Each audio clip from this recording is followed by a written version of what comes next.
Alrighty. We are live streaming at 11 o'clock on Monday, September 23rd. And let's see what we can make happen today.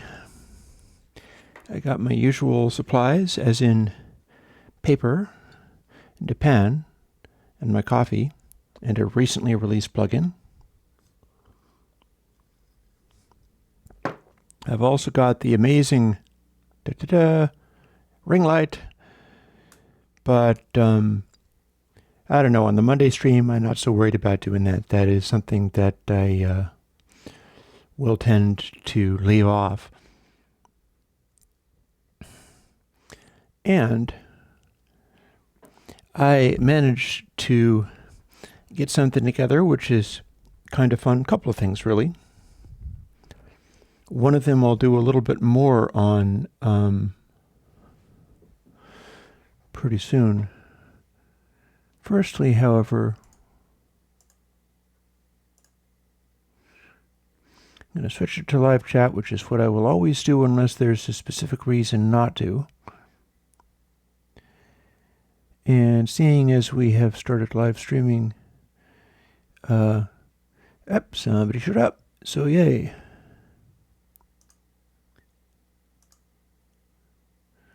I will put my live stream window right up.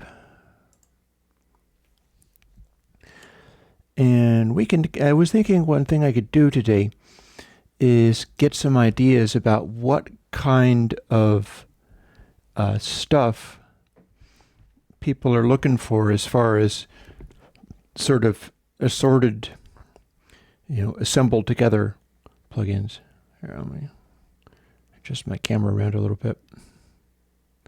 You can see what time it is up in the corner. It's a convenience that I offer.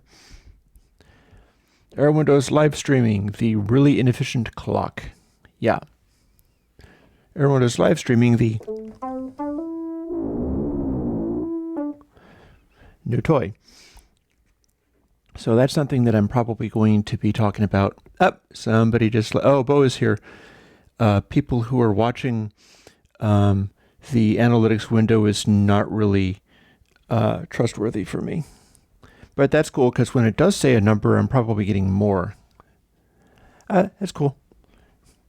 That's cool. I will continue going until 1, as I typically do. Hey, Patrick.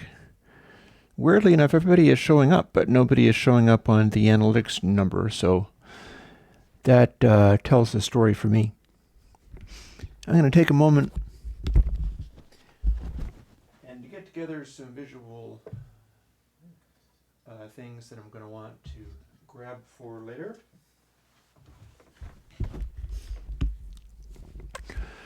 Here we are again. I may very well be able to do more useful and interesting miking setup in future, because due to certain things, and among them the fact that my folks passed away like 2 years ago, and things are working out with I'm able to get access to some capital, which technically just ran in the family. And naturally, I'm doing things that I can share and spread around. But I'm also doing some things that are just fun. For instance, there is a synthesizer here. Although it is not the most expensive synthesizer you could possibly get, but still it is the one that I advocate. And I'll tell you why. For those who are running around buying Moogs and things.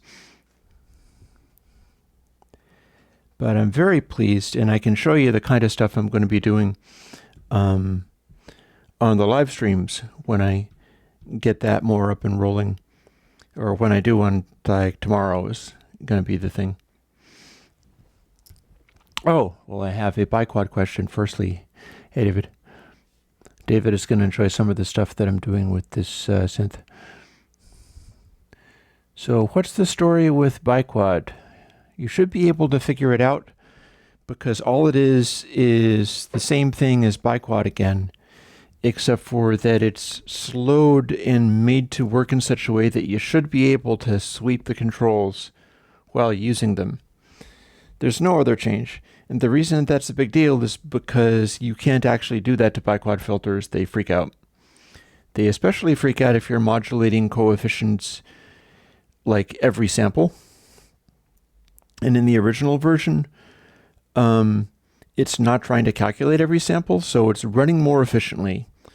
You'll get bigger track counts and stuff out of the original one. And it is also updating the coefficients every buffer. And buffers are coupled to your latency, because when you specify latency, yeah, first slider is types of filters exactly the same as the original biquad.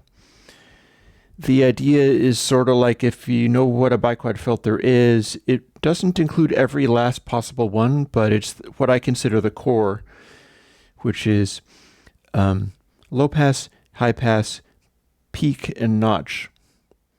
And peak and notch don't do some of the things that I changed. In the original biquad, the high pass and the low pass are resonant, and they don't actually alter the level of the signal as you alter them. So as you start getting like really tight resonances, the loudness can go kind of insane. It'll get excessively intense that way. And biquad 2 alters that by padding down the output and also putting a distortion in there in such a way where it ought to catch unusually loud stuff going in. And then it's also filtering the distortion afterwards. So if you do get some crunch, it's not just digital crunch. Because if you're filtering, typically you're going to want to be filtering the any distortion that might happen. Otherwise, it'll just stick out, and you would have cut off that frequency content with the filter if you had a chance. So that's basically the idea. It's using the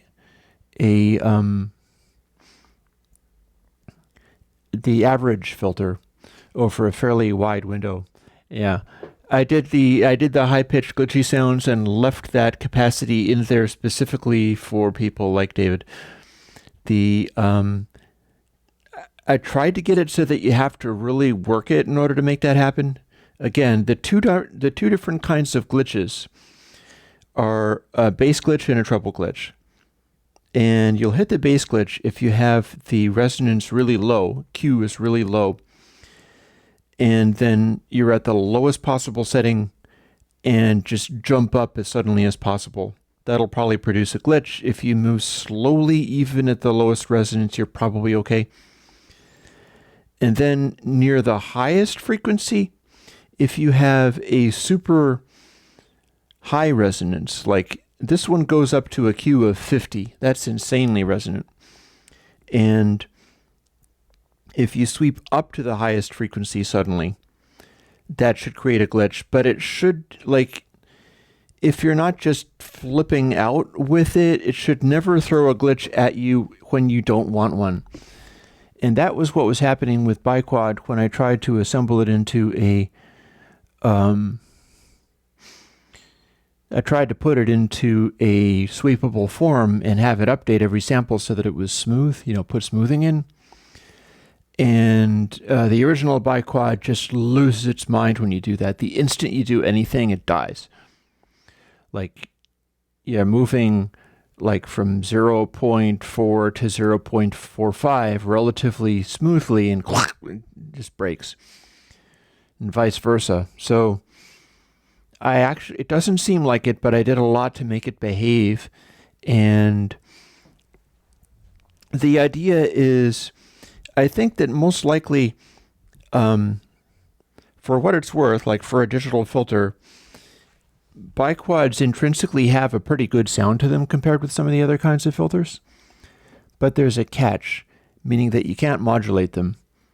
And biquad itself, and also anything that I do EQ-wise to follow that up and make a more thorough type of processing, that is not designed to be swept or even modulated. You don't want to change the settings abruptly. And if you do, you don't want to be updating it every sample because it'll just blow up.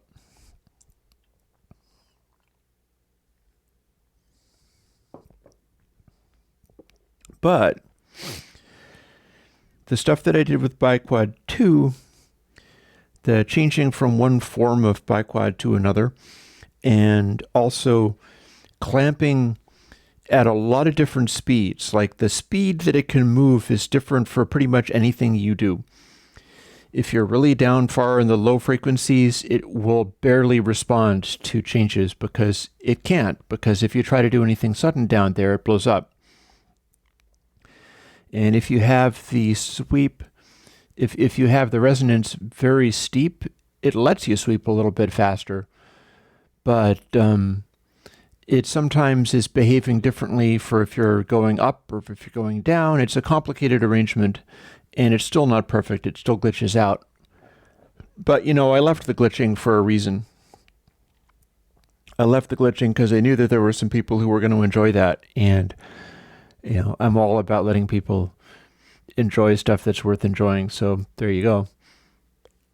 My hope is, however, that people who would like to use it for I'm doing a very serious house music track, and so I want to do that isolator thing of taking it down to just a low thumping and then slowly bringing it up again, or maybe even without a lot of resonance, or maybe with a bunch of resonance. I think the isolator thing is usually a pretty steep brick wall filter, and this doesn't really do that, but it'll throw a resonance peak on it, making it more synthy.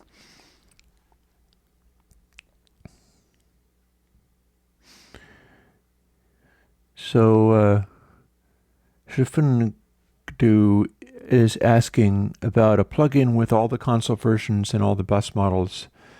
That's not really what I had in mind. I'm thinking more in I'm definitely exploring and putting together the bits that I need for doing a distortions, because that's a very much experimenter kind of thing, and people seem to really like the idea of just swapping stuff out. They want to try, this and that and the other thing, and they want to go well, what if I wanted to use a different distortion for each thing? And I have so many of them. I started counting them up, and I kept missing them. I did all of this and the other thing, and then I found that I don't want to include to tape because that starts getting really complicated.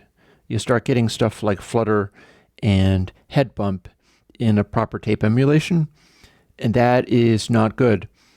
But from tape is essentially a distortion algorithm that doesn't have all that much else going on.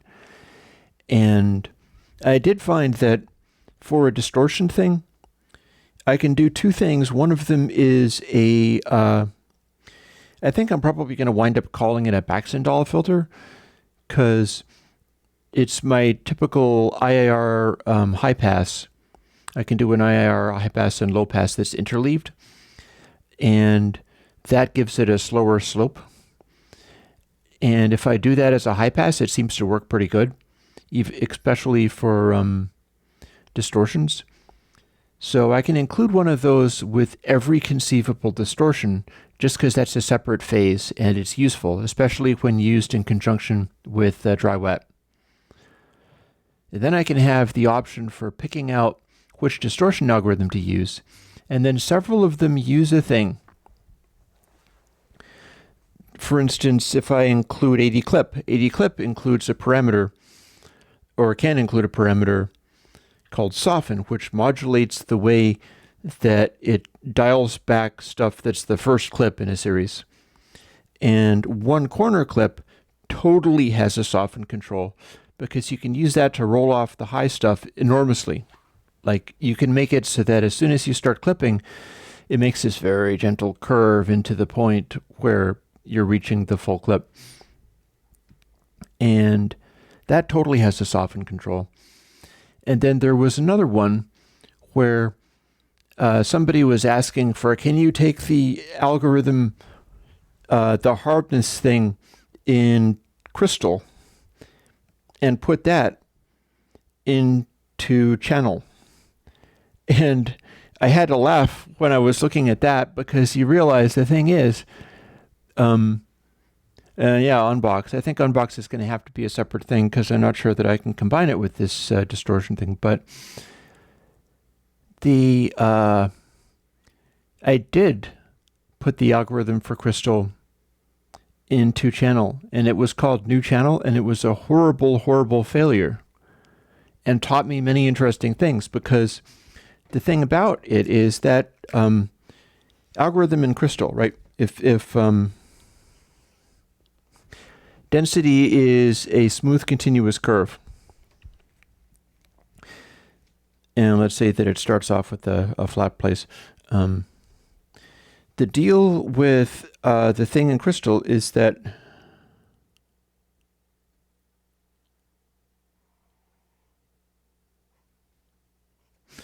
it was trying to set up an algorithm where you'd have completely smooth up to a point when you'd start going into the soft clip. And this is something that's been done by other people before, and that was my try at it. It was my try at it using the density algorithm.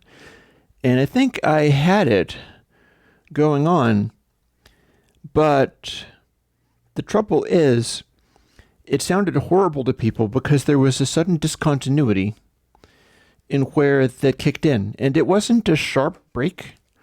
Like, you could do a distortion algorithm that was just sort of like an angle. Like you hit this point in the transfer function and suddenly it started doing a different angle. And that could be kind of neat too. Maybe that's an additional one that should go into the distortion thing, where it's like, okay, you hit this point and all of a sudden everything beyond that is abruptly getting a more of a soft clip, but there's a sharp edge in there. That might be cool in its own way, and it would belong in something like the distortion thing. But I did this with channel already, and I tried to make channel do that thing. And the trouble is, people absolutely hated it because it doesn't sound good. And the guy that was begging for Crystal, I put that plugin out, I released it, and it turned out that was one of the things that he liked about it, but it is an acquired taste. And it's a specific kind of thing. So there are tricks in all this, and the big challenge of making, like, it's funny that I should be saying this, because what I like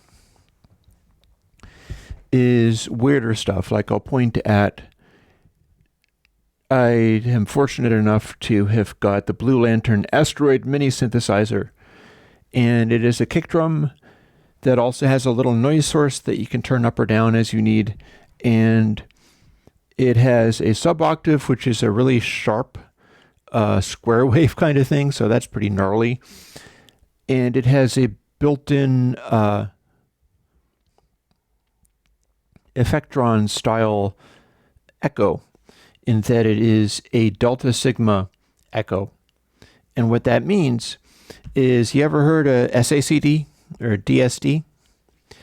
Back in the day, people were making digital delays with the same technology, but in really primitive form. What a delta sigma delay does is it doesn't quantize. It's just one bit. And it's one bit at a given frequency. And the bit only says, steeper or shallower. It's just directing the angle of the waveform. So the way this works, you can't do a sudden corner, but you can do steep waveforms as steep as you could want, and it has its own sound. It really does. And the Delta Labs Effectrons had this. I've got a couple of them, and they're pretty cool. And then there is a chip that came out fairly recently, which sounds just as good as the Effectron, if not better, and uses the same technology. And it has its own little delay stuff built into the chip, so it's like a, $3 chip maybe? That does a SACD style, maybe a little bit sonically degraded, but it does not sound like a digital delay. It sounds like something else, some weird hybrid between digital and tape or whatever. And this mini asteroid synth, it has one of those. And it has all kinds of various inputs and ins and outs and modulation factors and sinks, and it is just so full, a switch for capacitor directing how fast the decay goes, and you can go from a quick punchy release to a super long infinite one, and then there's a button that you can hit to re-trigger it. And if you've got the super long infinite one going and you hit the button repeatedly, it starts goosing it up to even higher levels. And I love stuff like that, but in many ways that is a failure compared to other kick drum synthesizers that are easier and more approachable. And in doing Airwindows, I do also have to face stuff like that. Like the things that I like myself are full of knobs and dials and switches and things like that. But it's not just that you can't sell them. It's that people can't necessarily approach things of that nature. So when I'm talking about making the combined distortions, one of the ways that that would work is it's got to offer all these different distortion algorithms that you can just try. And man, I kept adding more and more as I went. Like I got reminded of the crystal algorithm. That is essentially the new channel, or once upon a time it was channel 2.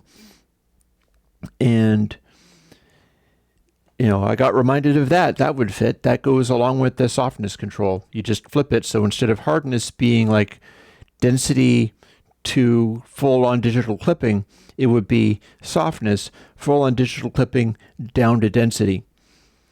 And then I got reminded of high impact. High impact exists. And, I got that.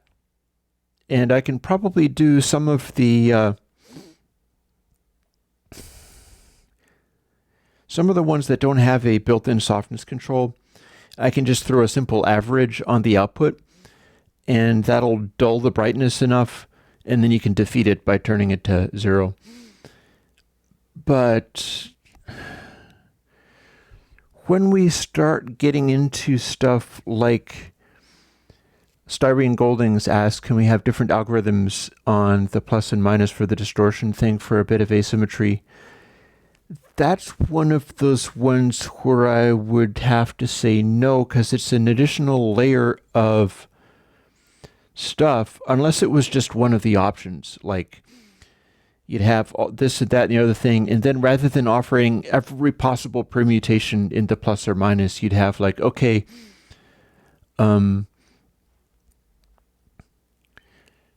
density or whatever, like purest warm. Purest warm is another distort, so you could have purest warm as one of the options, and that would become, add that onto my piece of paper as well, on top of this new concept, which I might be able to put into the plugin that hasn't existed as an independent plugin yet. Maybe it should. Maybe I should come up with something like that. Angles.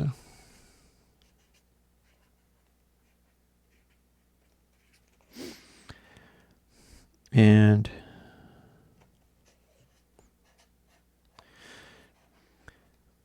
Purest Warm offered a plus and minus thing, so that's basically how that would work.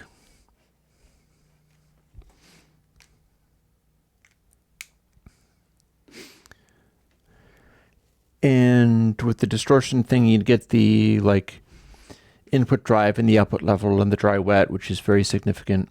And these various things would apply themselves to the altered signal rather than high passing or softening everything.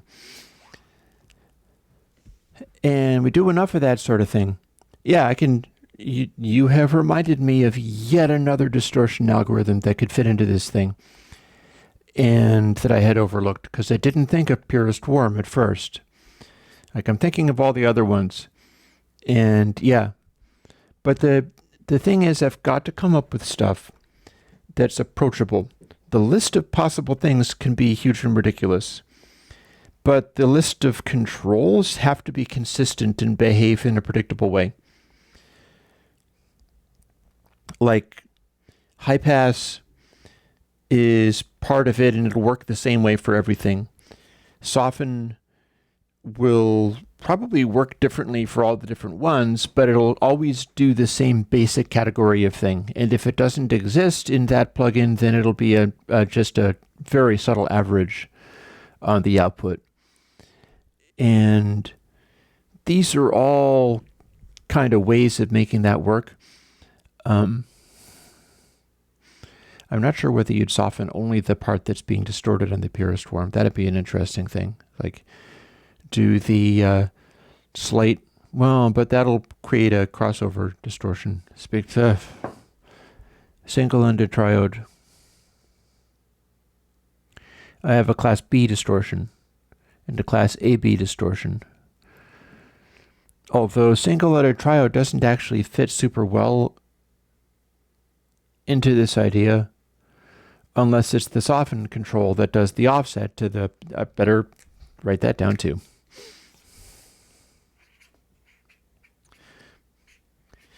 One thing about it is that the class B and the class AB would fit in there somehow. So, yeah, like I've done nothing but work on distortions for 10 years. Seems to be the story there. C-strip has parametric. Well, you see, here's the thing. This starts to get me into the zone where I can't do it with the current generic Airwindows plugins. And those are very adaptable, and those work in many different ways. And I don't have an answer right now for doing plugins with much more buggy and susceptible to problems GUI, and then having that work on Macs and PCs and AUs and VSTs and all the way back to 10.6.8 or earlier and all the way back to God knows what, Windows 95. What I'm doing currently is extremely compatible with stuff all over the board. The last thing I'm going to do is start doing anything where it goes into a zone where you have to go and buy a new computer because Airwindows updated and it's no longer compatible with any of your things. That is absolutely forbidden as far as I'm concerned. I just can't cope with that idea, so that's not happening. But it does put some pressure on me as far as how this works. I should have a look at the scroll back here, seeing as I've been talking about this stuff. Dum-de-dum. See, the console box, the idea that I'd be doing is, and this really is important, and my apologies for the HD 280s. I remember these are HD 280s, I love them. I didn't realize you were going to get ones from Amazon and they would arrive broken. Although I can't really be held responsible for that. I mean, you run your risks. You got to go and bug them to get them fixed.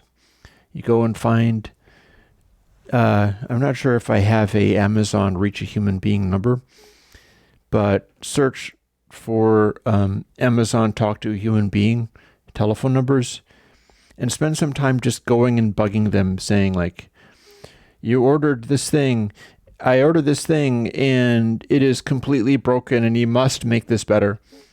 And just don't give them a choice. Be like, nope, this has to be fixed. You must make this thing better. And the way they work, they'll do that, or they'll send you another one just to be rid of you. And it's a numbers game. It's like most of the time their thing isn't going to be broken. So when it is, you have half a chance to get in there and get it fixed, even though it's going to cost them some trouble and it's going to cost them some money to deal with it. And they'll probably be willing to do something that is more expensive, like sending you a fresh copy, rather than having you send back the other ones and get them fixed and send them, because that's too much for them to keep track of. They just need you out of their hair. So go after them using the phone number and knowing that. So yeah, you do the return policy, do whatever it is that you need to do with them, but your bottom line is like, I did the thing and you have to send me the working thing, because that's pretty much the bottom line. See, when we talk about swimming with other possibilities, in some ways, you're getting away from some of the stuff that I focus on. Like, let me show you something that will probably look very impressive.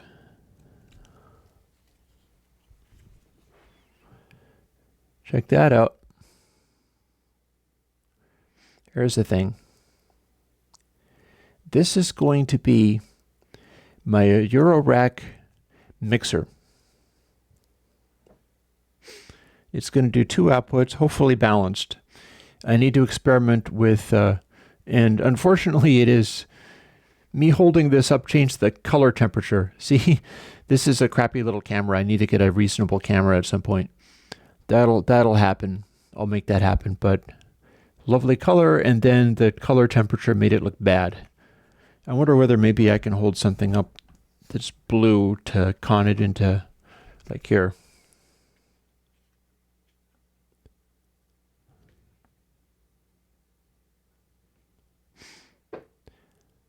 Isn't really working.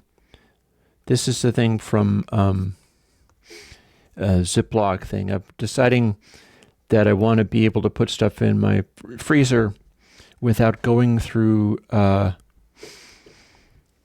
plastic bags and treating them as disposable. I'd rather have containers that I can wash.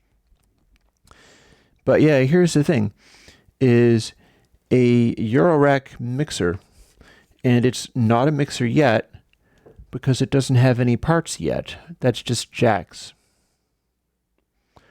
I'll be wiring together jacks, but the idea behind this is that I want a setup where I can plug stuff in to the mixer and have two different kinds of outputs. Like, stuff will get mixed into these 2 outputs. If I hold up a white piece of paper, it will be white. It'll be kind of cool white, and it'll correct the brightness so that it'll go to a gray. This is a cheap Logitech webcam, and macOS doesn't give you any control over how it behaves, so it's just going to be freaking and spazzing out. I looked into the chimney pipe situation, and what it looks like is happening is I can't do anything about it this year, and the guy who would be able to do it seemed a little concerned and didn't really want to do anything, and said, I don't want to install a new chimney cap because it can get clogged up with the use of the stove over the winter. It might get creosote or something like that in it, and you'd have to clean it. So I'd rather just like hang in there for the rest of this year, where so far I haven't been getting any more birds, and I've begun using the stove. I used it once. It's just started to get cool enough where you'll start seeing me on Mondays in that giant monk's robe thing, which is super warm. And I'll be using the wood stove. And when I'm using it, technically that is a time, it's not that birds avoid, I mean, they'd avoid the stove if it was hot. There's that. It's not that they avoid it because they smell that there's something burning in there, or has been in recent days. I think basically the reason that they chill out a little bit and is because they've flown south for the winter. I had, I believe, a overcrowding situation with the birds where there were too many of them around, and so they started going to stupid places because they couldn't find homes in the woods. And that seems like, this is Vermont, there are lots of woods, but apparently there were lots of birds as well. So yeah, I think that I'm good for this year, and if I'm not as good as I'd like to be for this year, I do have a technique as far as releasing them and having them fly out the door. I basically have to go to a whole rigmarole of like curtains up and shades down and open the door and have that be a bright area. And that did work. So I don't like the stress that I get hit with when, you know, my stove gets invaded with birds. But I think I can still handle like extracting them, which is not really, it's not like I'm extracting them. The technique that I've evolved is basically letting them fly out. And I'm not sure if it would work to build them homes nearby. I would be willing to do that. Like I have a backyard, I could put up a crap load of birdhouses and go like, here, use these, you bozos, and see how that works. I could do bird homes and have them like open out on my back room and have a bird cage in there, and then I can have that would be insane. Like, okay, this is the live birdhouse area. So I'll put up a webcam or something. People can enjoy the Airwindows birds. But I'm probably good for this year. And I'm down with that. Like I respect the desire to protect the birds and stuff. I've been leaning more in the direction of like I cut out some of the meat that I used in my breakfast and I no longer do that. I haven't gone full on vegan or anything like that, but increasingly I am of a mind to respect that point of view, partly simply because of the water usage, the water issue that you get into with like some of these food sources being atrociously inefficient. There's something like there's some kind of elaborate modern veggie burger that you can get, like the Miracle Burger or something, or the Wonderful Burger, that acts like it is a burger of some kind, and yet it costs 1/100th of the amount of water that it takes for animal products. And, that speaks to me, because being Chris from Airwindows, anytime I run into something that acts like a problem, like climate change and stuff like that, I'm thinking in terms of like, geez, how do I fix this? What is to be done to fix the problem? And I don't necessarily find answers to these things, but I'm always Impossible Burger, that would be it.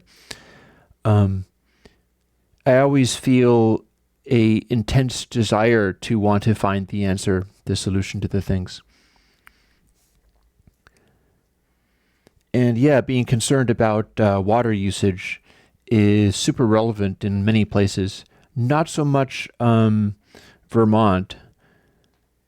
Up in Vermont, it's not like we're in the desert or something like that. And although there are places within an easy drive where you do have to care about the water usage, where I live, not so much. We got a river running right through town, and we're not really having an issue there. It's all kind of regional. So let me see, more commentaries. Console box. I don't know what you mean by console box. I think you're thinking in terms of, because here's the thing. I was showing you this nifty device, and one of the things I've done with it is this is literally mahogany, because I found a good way to be able to do things like take little planks of wood, and this is from a hobby shop. There were stickers on these. You can see where the stickers used to be. And you can get this kind of stuff for pretty cheaply if you go to a hobby shop or just find a place to get it. And they'll send you like a 3-inch by 2-foot plank that is very nicely machined. It might warp a little bit, but then you sort of straighten it out or you figure out how to work with it. And you can cut a 16th-inch piece of mahogany with a paper cutter, like a circular paper cutter that you might get for cutting large amounts of paper with. And that also keeps it straight. So it's become very easy now to produce large numbers of like Eurorack faceplates that are DIY friendly and can be made into something very classy looking, just like this. And there's a couple of different variations. These have been cut to be vertically Eurorack size. And this has been cut to be horizontally as wide, or a little bit wider actually, as the one that I just did. what you do to make this happen is take multiple pieces and kind of laminate them together because the edges are nice and flush. That makes a piece that is taller than you need.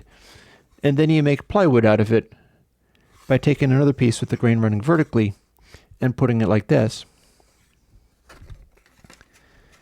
So this becomes a DIY or hobbyist kind of thing, because I'm in this funny situation with this stuff that I do. Like, I'm getting better capacities for putting together sort of boutique stuff or having better tools for myself. Like there's people who are getting companies to send them stuff for free and then constantly reviewing them. And I'm not talking about like Whitesea here. I'm thinking about specifically other people. There's a synth DIY guy who specifically gets sent a bunch of stuff for free because he's good at building them on YouTube. He gets these kits and he reviews them. And he's doing that very nicely. I'm getting to be in the position where I can get stuff like, for instance,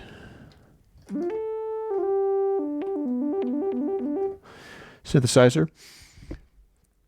That is actually a Moog, and it is a cheaper Moog. This is a sub-fatty. Not everybody's into these. You'll hear about them, and you'll hear like, "Oh, this is lame. You don't want that one. That one's bad." And that's not true.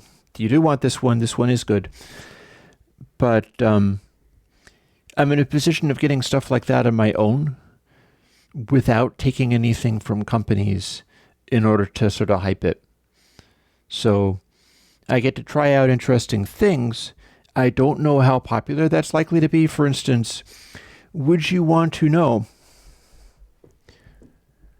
what the best synthesizer guitar thing is? And I would say the answer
So I've heard people dealing with synthesizer guitars for some time, but I think that is the best option that you could have. And there was a number of things I was doing with it to make it more impressive.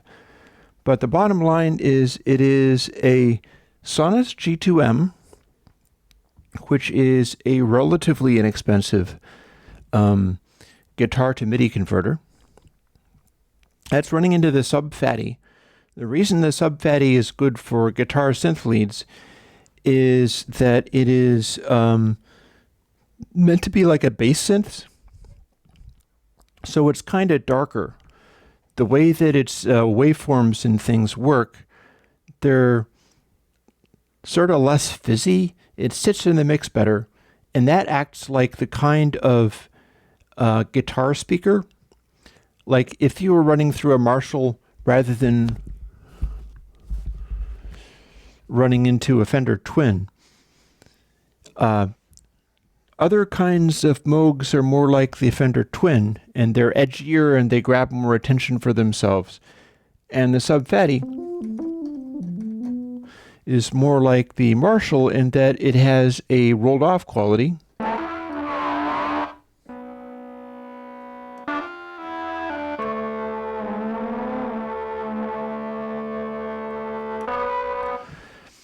And that sits in a mix better. Like if you have a lead voice and you don't want the voice to just be like gritty and not sit back into the mix at all.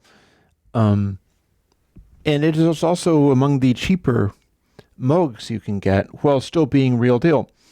And the front panel has a whole bunch of controls. And then you do a thing where you hit two buttons and switch to another thing.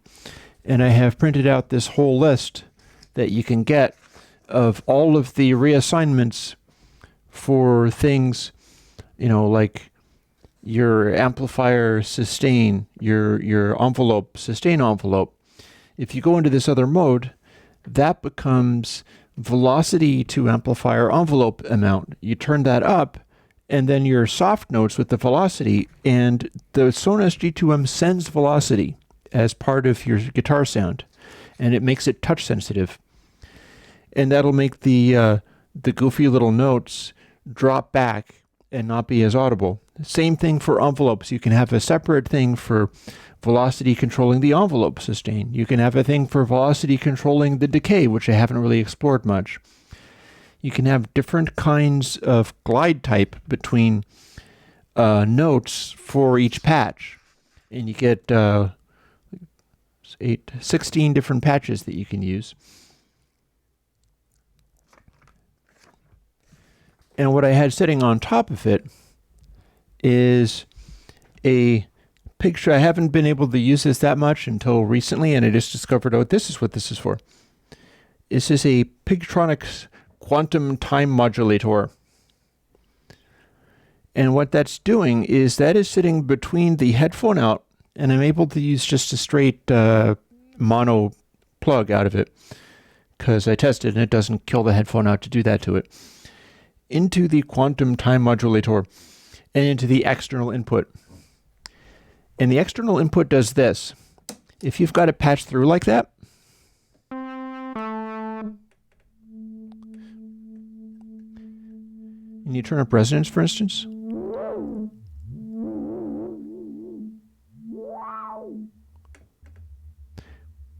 if I turn up the headphone output,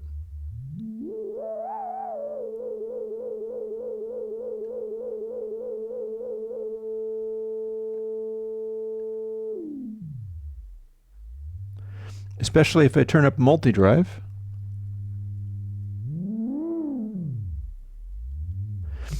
you start getting this huge, ginormous sweep.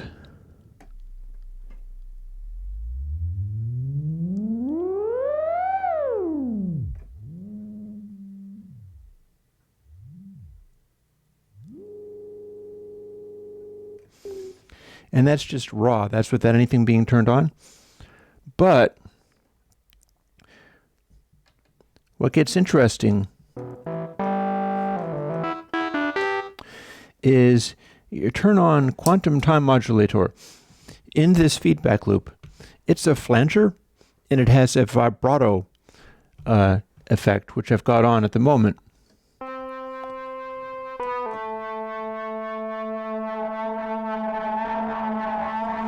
And if you run through this thing, you run your output through a vibrato effect, which has a delay, back into the external input, you start getting weird stuff going on.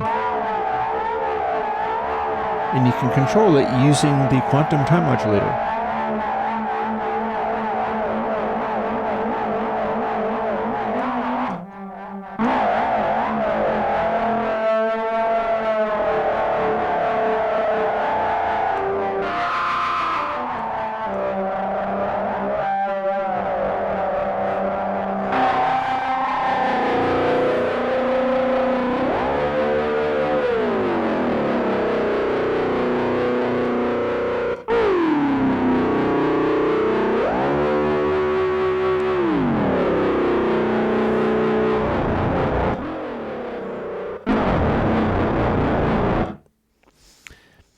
And you can also, setting it back to normalcy, set it to chorus, where you'll get some of that, but you'll also get the direct feedback again. It's by Pigtronics. And then it's more sensitive.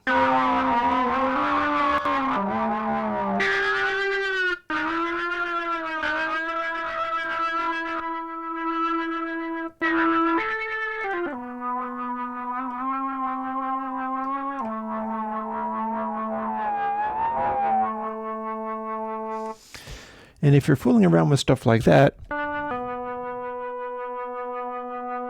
you can add just a little bit of it. Like the...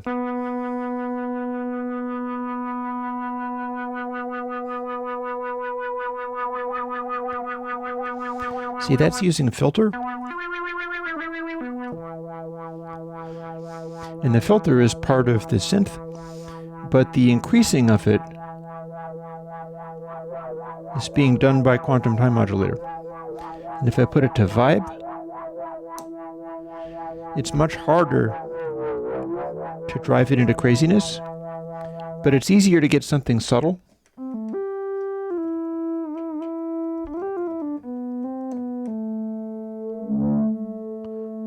Like that. If you go a little farther, and you get a weirdness, but without it,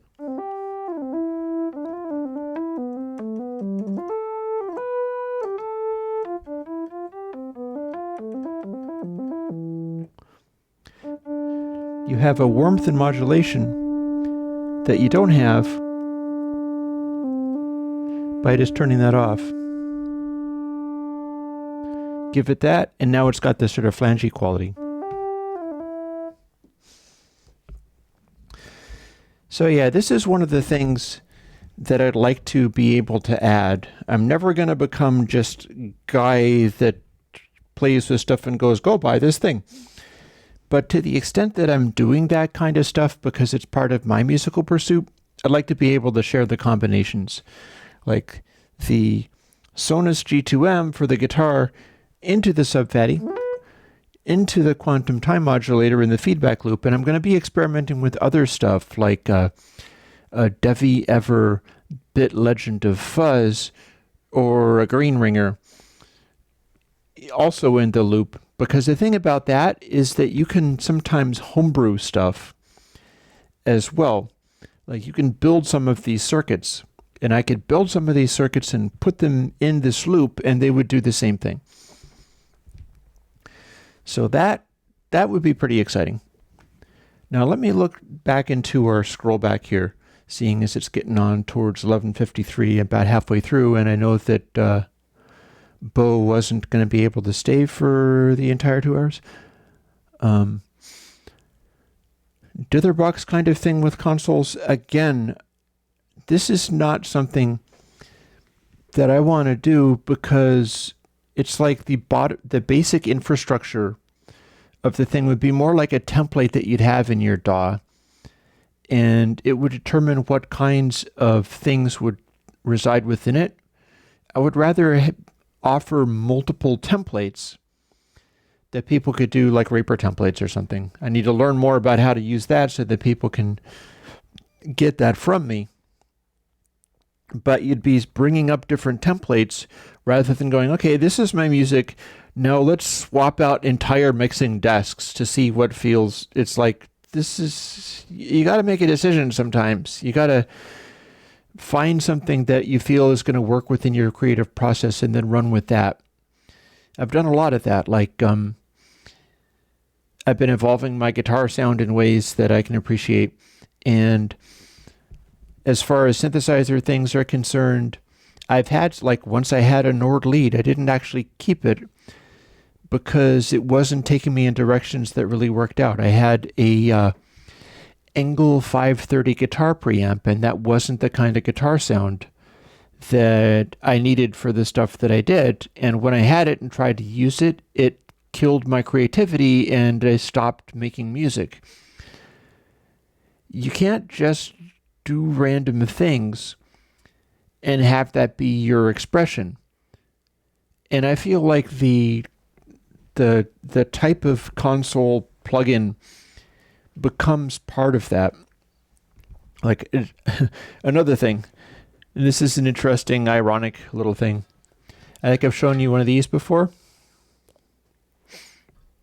I now have a goodly number of these little buggers because I found somebody that was willing to sell me their entire stock for $10 a pop because they didn't really deal in these and they had a bunch of them from somewhere else. So I now have large quantities of these that I would be able to make into stuff and then sell on to somebody else for perhaps very cheaply, or kits or something. I don't know. I'm looking to, like, this afternoon, once I'm finished with the video cast, I'm going to get on the phone with those folks again because they have another batch. And instead of being these giant ones, their new batch, which probably aren't as many of them, are little tiny miniature ones. And I'm like, oh, cool, it's the opposite. It's the opposite kind. These ones can be opened up to the point where they're kind of huge and reverberant. And I'm going to experiment with some things.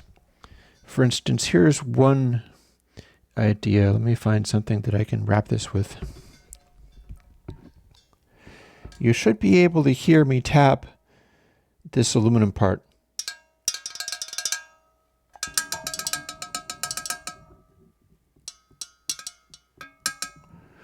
This part, not so much of a big deal. That is the outside steel case. The inside part, on the other hand, that's connected to these parts that hold the springs. People don't normally do anything with this other than put a foam pad on here to sort of damp it down and make it a less sustaining thing. And I stripped all that stuff off because I want some that really sustain.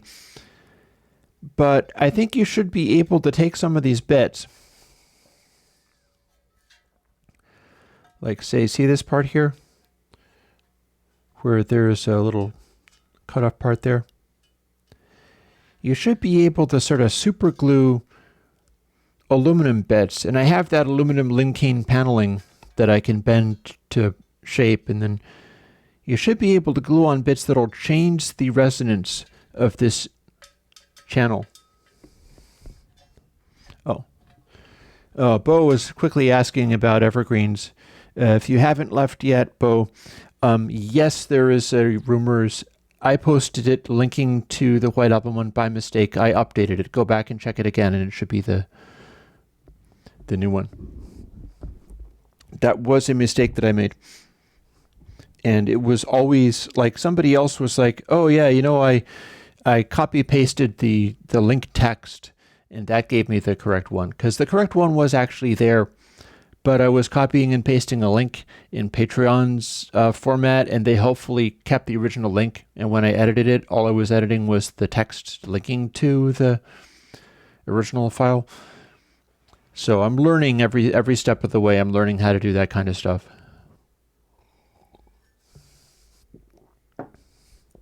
This is one of the reasons why I want to make stuff simple, like this.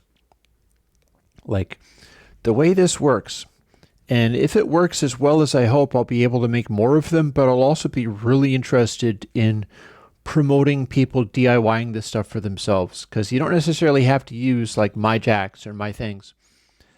The way this works is in sections. Like, think of it like an LCR mixer, which it is. And you've got 9 center inputs that go directly to the two output channels. And then 9 more that go to the 2 output channels, but also to the reverb's outputs over here. And then another 9 that only go to the reverb and don't go to the mains. And same deal, either the same deal for the strictly left and right ones, or if it's not enough, I can rearrange them differently. But I don't know, I feel like I'd probably want to also have that work for the left and right ones. So you got, you know, three dry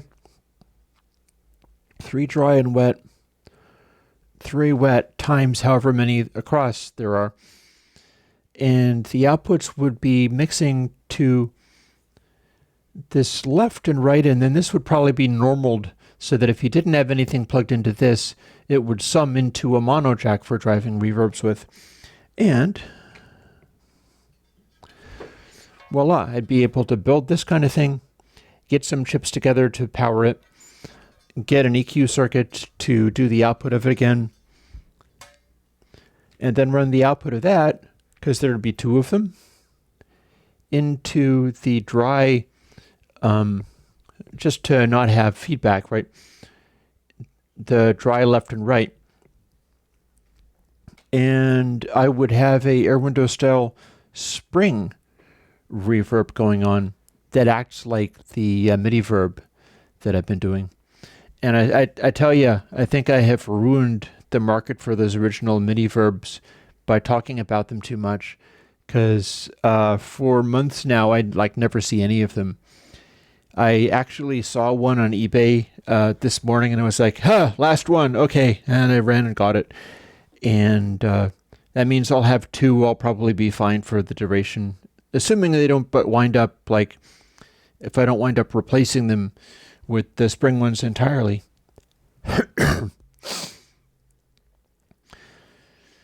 But yeah, part of what I'm doing with stuff like this, besides just trying to make it a sort of glossy, luxurious looking thing, if I sit it back rather than zooming it in too closely, you get more of a sense of the warm tone color. This is also being done with just hobby shop mahogany wood. I'm drilling the holes. I have a drill press, so I get to do that. But you could drill the holes by hand. Mahogany is so soft, you could drill the holes if you just had drill bits and didn't have a drill. If you're patient, it would work. And what you do is you take this, you drill it out, and then put on oil finish. I tried to darken my oil finish by putting tea leaves in it. I don't think it actually worked, but it was worth a try. And you put on enough of the oil finish that it changes the color from this to this. And then you let that dry off real good, and then put a little bit of urethane. This is satin urethane on there to protect it. And then rather than having the Bastel style wood surface of just sort of raw pine looking with silkscreen on it, and people get upset because it's going dark, it's still just as DIY-able, but it's looking a lot posher. It's looking a lot fancier. And you could, say, carve little channels in here and fill them with gold paint or whatever, and really do it up super fancy. You can go as fancy as you want, but the point is that's all very DIY-able. You can do it starting with just simple initial pieces. With this one, the challenge is getting all those jacks, because the jacks themselves cost $1. And that's why I also like to get large numbers of parts in hopes that I'll be able to pass them through to patrons at cost of the cost that I paid, rather than making people have to order 10 of these things and the markup is 50% more than it would have been.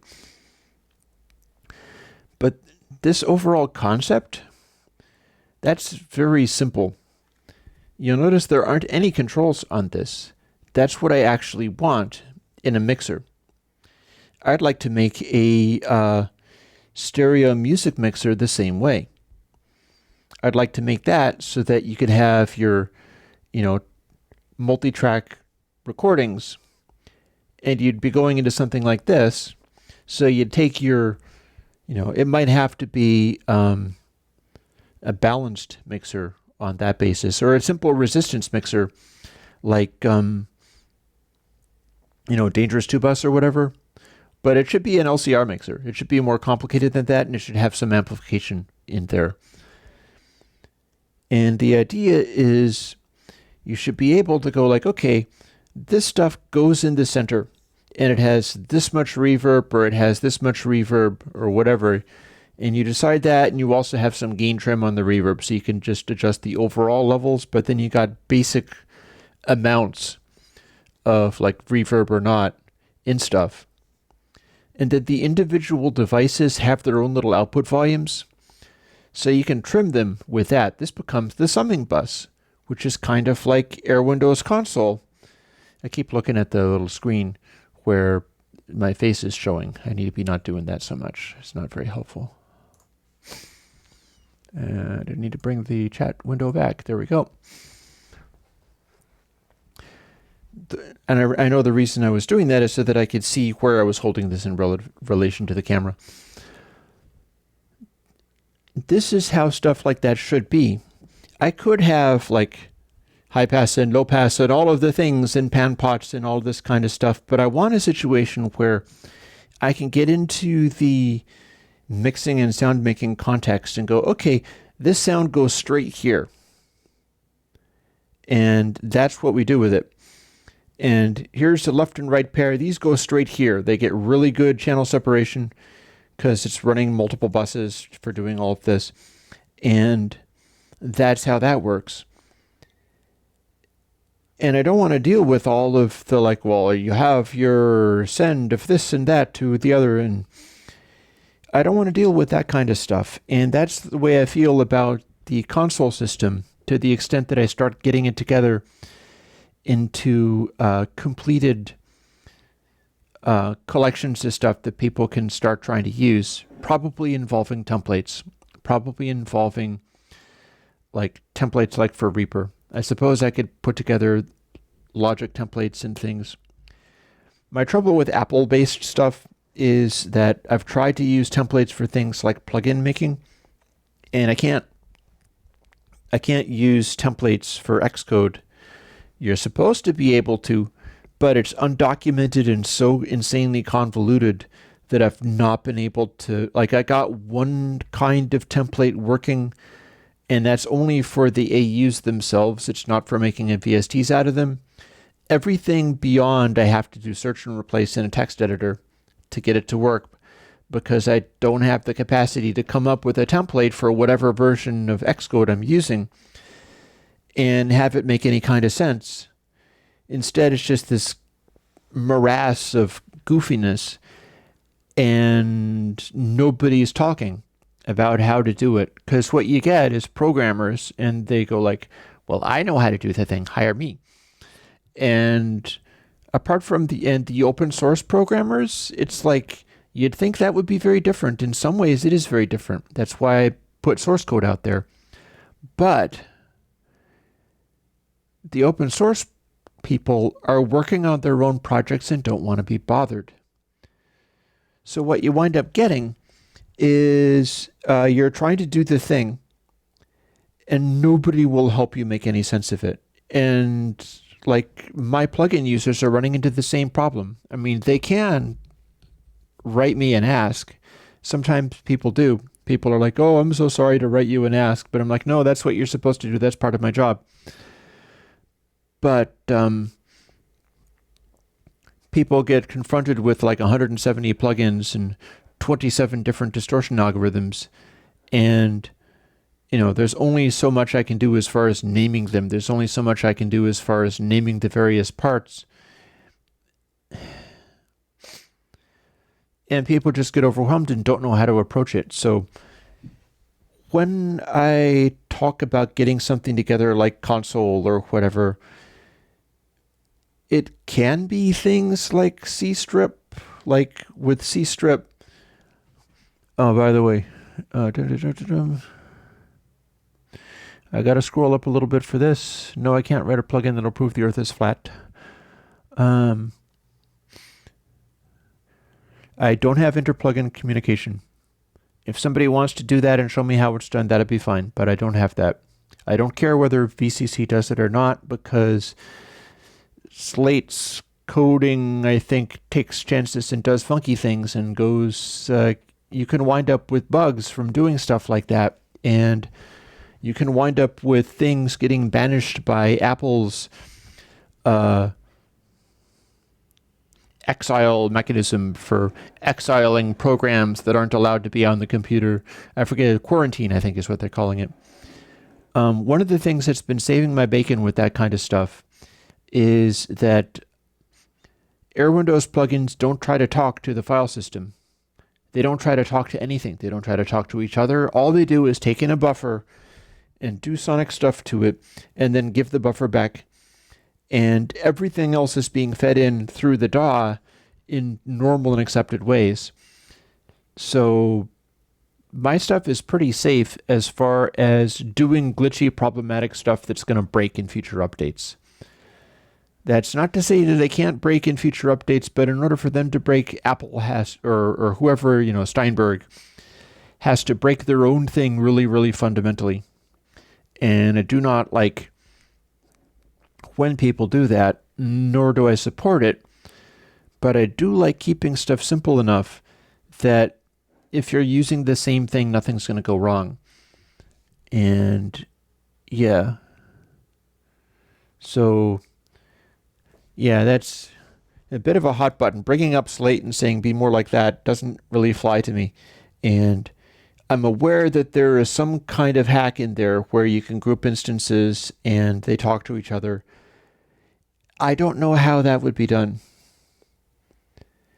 And if I did get a clue as to how it was being done, because I don't know, and Slate's people ain't telling because they're not open source people and they don't want me to know. I would be running it by my very clever brother, who's doing better and better since the health issues that he was having. And I would run that by him and I go is this smart or is this just a really dumb thing to do? And he'd probably be like, yeah, that's a really dumb thing to do. But I don't know because I haven't run across any technical way of making that happen. And if I did, I'd do something about it. But bear in mind that you would also need to update stuff probably every buffer cycle. Plugins are not going to be talking to each other on a sample-by-sample basis ever. Anything that is probably running an extra buffer size of latency. If you were having 300, 30 milliseconds of latency, suddenly you have 60 because the plugin needs to run a whole extra buffer just so that it can refer to some other plugin's memory state or all the other plugins' memory state and the position in the buffer that it considers itself to be in. But when you're running on live plugins as they're going with minimal latency, and latency does really matter, what you're looking at is when a plugin is processing its own stuff, the other adjacent plugin's audio data does not exist. That channel hasn't processed its buffer yet, so there's nothing there to be looked at.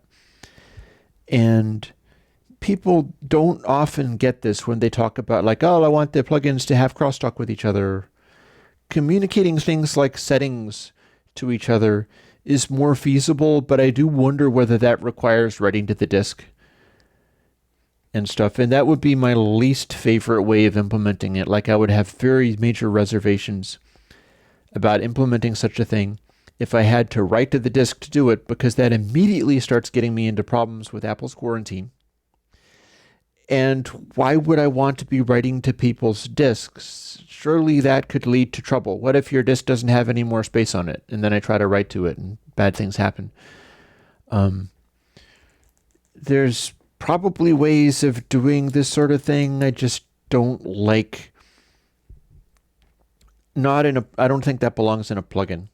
I don't think plugins should write to your disk, much less do elaborate security schemes that evade the way the operating system handles things, or elaborate security schemes that can blow up the plugin if it doesn't trust you and all that terrible stuff. I much prefer having stuff work on just the buffer that it's looking at and keep it very focused and simple in that way.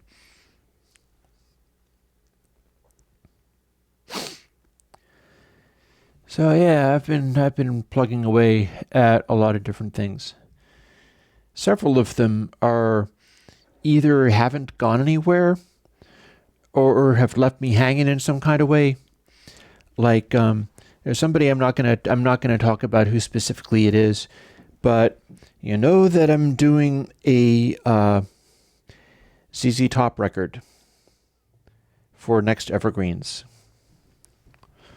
Well, I had the opportunity to ask somebody who was involved with that. Unfortunately, I asked somebody who was involved with that, and I got a bunch of radio silence, and I feel I've offended that person. So I feel I have an apology to make, like, sorry, man. They say that a true friend is somebody that doesn't ask you for stuff that is inappropriate, and apparently I haven't been a good friend. So work on it. I'll see whether I can improve that behavior in the future. But what that does mean is I'm going to be doing this ZZ Top album solo, and although it's very exciting and interesting, and I do know some things about it, it's all going to be accompanied by a lot of like, listen to how this is, and I can't give you any real hard and fast information on exactly what that was. Although one thing I can do is go and refresh myself with the Billy Gibbons rig rundown that does exist. It's hard to tell sometimes, like in that particular area, the ZZ Top folks liked talking a lot of nonsense about what they did in order to confuse people. And also just to be mischievous, I think. And what that means is I can go and check out that rig rundown thing to refresh my memory of what certain people's rigs were like and what kinds of stuff they're using currently to do certain things. But it still doesn't necessarily mean all that much. And I'll probably be focusing just on talk about guitar amps and tones and the voicing of things. Like, what, does the bass have a lot of clarity? Does the bass sound like the strings are just equalized, or does it sound like the strings are muffled physically in some way? What does the pick sound like? Because Billy Gibbons does use an unusual pick, but I'll be getting into all of that. There will be stuff I can talk about. I don't know nor care that much about the Longbeards. That's fine. For all I know, the Longbeards have been fake the entire time so that they could go incognito. Because it does surely seem as if they grew them Longbeards in a big hurry. Go figure. But yeah, that's the mystery of a band like that. In any case, I'll be doing that. I won't be able to bring any special wisdom, nor will I be pretending to. Because some folks, it's like Rudy Van Gelder in the jazz era, where that was a guy who was abnormally cagey about what he did and why he did it, to the point of when you recorded with him, he'd be putting up like fake microphones, stuff that wasn't even plugged in, just to fake you out so that you didn't know what he was really doing. And, that's legit. On the other hand, Rudy Van Gelder died, and nobody knows what he was doing now because he wouldn't share. He didn't tell you. And that's a bit of a drag, especially if he had anything really special going on. And if he didn't have anything that special but was just making some basically right decisions, then that is a failure in courage, I think, to acknowledge it. But that's also how you make a legend, is you're doing something that is special, and then you go secretive, and you're like, oh, mysterious thing. And then there's also something that I'm working on that I'm waiting on somebody. I have a friend that wanted a stereo effect made, and I've made a good hard try at putting that one together. And this friend of mine was going through some troubles. I think his father was ill, if I'm not mistaken. And I don't know what happened there. I do know that he was distressed and not having a good time. And I didn't hear back from him. He was testing out this thing because this is one of those cases that might occasionally happen, where somebody might want something, but they want something so specific, and they're also like a friend of mine and a reputable person. And I'll do the thing, but there's some circumstances where I'll want to be like, hey, so check this out. because you're probably going to want to be supportive and encouraging of it, but I don't want you to do that if it turns out it's not up to your standards. If you don't really like it, then I wouldn't want to put it out. So I'm on hold. And that's where I'm at the moment, is I'm on hold around this particular thing that I won't go into a lot of detail about it at the moment. But I did a thing. I think it's about as good as any of my plugins, certainly in the stereo effects thing. The concept by which this works is a pretty valid concept, and it does seem to work. But I want this guy to sound off on it. I want to hear how that went before actually putting it out. At which point I will, and he'll probably be seen going like, "Oh, this is cool, thank you." But then a lot of other people will be like, "Dude, this for free, cool," and that'll be very nice. But I'm on hold on that one as well, so I might need to do the distortion types plugin quicker than expected, because I've got Purist Air coming, and there's a number of other things that I can do, and there's a number of things that are tricky. Like I think Bo's the one that keeps wanting a sine wave plugin, and I don't currently see the way to track sine wave or signal modulations with counting zero crossings, but extending them past the buffer while not delaying things. I do have a stereo width control plugin. It has the same name as one of Infected Mushroom's plugins. We both have a plugin called Wider. If you install theirs, it overwrites mine. And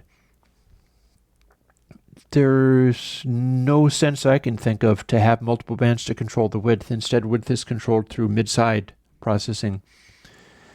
And width of things like bass, you don't want to accentuate that. So I have multiple stereo plugins. I know that I've got Wider, and I think I put out stereo effects at some point. That's always been fairly sought after. Stereo effects takes the side channel and kind of excites and amplifies it in a way similar to high impact. In fact, I think that might be what I used. And I think it has a crossover, so it doesn't do that in the bass, and it centers and monofies the bass. And so stereo FX might be the one that you want. Wider is more of a sculptural tool that's mastering grade. And what that one is doing is it's using the density and inverse density functions to make changes in the shape of the soundstage on a very subtle level. Like you can push the mids and have that not really affect the sides very much, but you can make the middle of the soundstage sort of come forwards and bloom a little bit, or pull back and be a little bit leaner. And same thing with sides, is you can manipulate those, and again, they will tend to act in such a way as not being too wide and being more controlled. These things, in so many ways, I feel that they work best not being multiband. Although that does remind me that one of the things I do have to work on is some filters. I could do with some more things like was I calling it bass drive? I think I did. I think it came out in like this year. I had one a long time ago that was using biquad filters way back in the day when I wasn't calculating them. I was just making, a sort of preset arrangement so it wanted to be locked at 44.1K. And I don't have to do that anymore. And I have better sounding biquads while I was at it. But I did some sort of limited bands and then had a density style, like fatten or lean out effect going on. And, hey, Gamma. And that was able to give a really interesting sound. And there's ways that I can divvy up the sound, including divvying them up with biquads like resonant filters, where they'd add up to literally zero.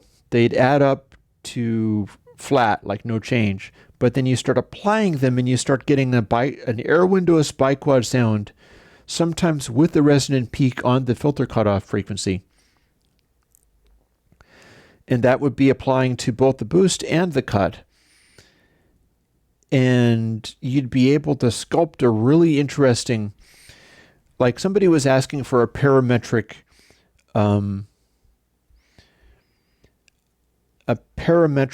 C-strip.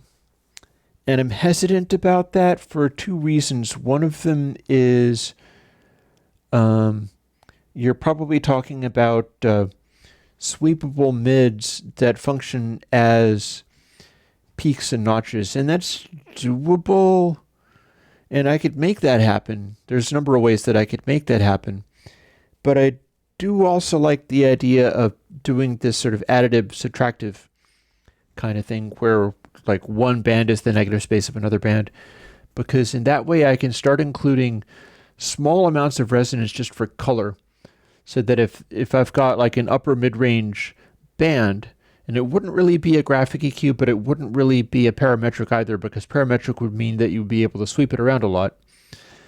And the idea is being able to get stuff that's more sort of grab and go. Like you got your treble and your mid-range and your bass, or treble, high mids, low mids, bass, something like that, in such a way where if you turned one of them up, that's really what you wanted. Or you turn it down and it's really what you wanted, because the difference between that and the fully parametric kind of thing is that the fully parametric kind of thing will bring you into sound design land. And there's places where that's super appropriate, and it's worth having that kind of thing.